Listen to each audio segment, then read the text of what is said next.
Hi everyone, welcome to this month's episode of Time Out with Maggie. Thank you so much for joining me here again today. Alright, so I'll be starting off today's talk with an exciting news. Alright, I published my first book this month. Yeah, so precisely on the 5th of March, I published my book and it's titled Break Free. Now, this book is centered towards helping teenagers, youths, everyone, helping people break free from addictions and it's not just centered around that. It's not just for those who are struggling.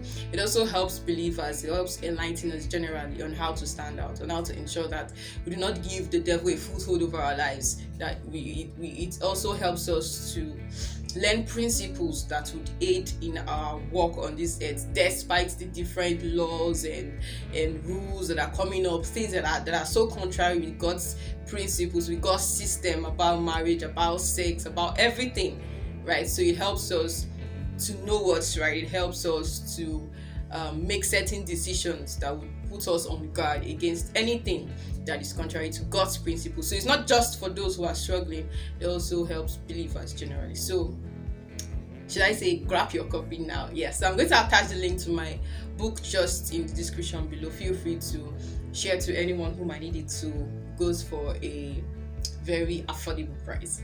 Okay, so today there is no new topic for us, but I want to give you a teaser from my book. All right, so when it comes to our sexual feelings, our sexual desires, it's important that we do not act like they are not there, because when we try to ignore them, when we try to become too spiritual, we tend to place ourselves in trouble. Because trust me, it's God that placed those desires there. The desire to have sex, the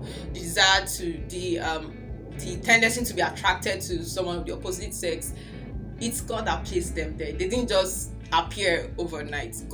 It's part of God's makeup for us. So don't try to be too spiritual that you act like they are not there. They are there, but we need to learn how to and when to draw the line. So there are times that if you are not sensitive enough, if you just because you don't want to be too spiritual, you want to embrace the fact that yes, you have desires, and then you now forget God's principles and decide to allow lust to set in. That's when you set yourself in another angle of trouble. So it's okay to embrace those desires.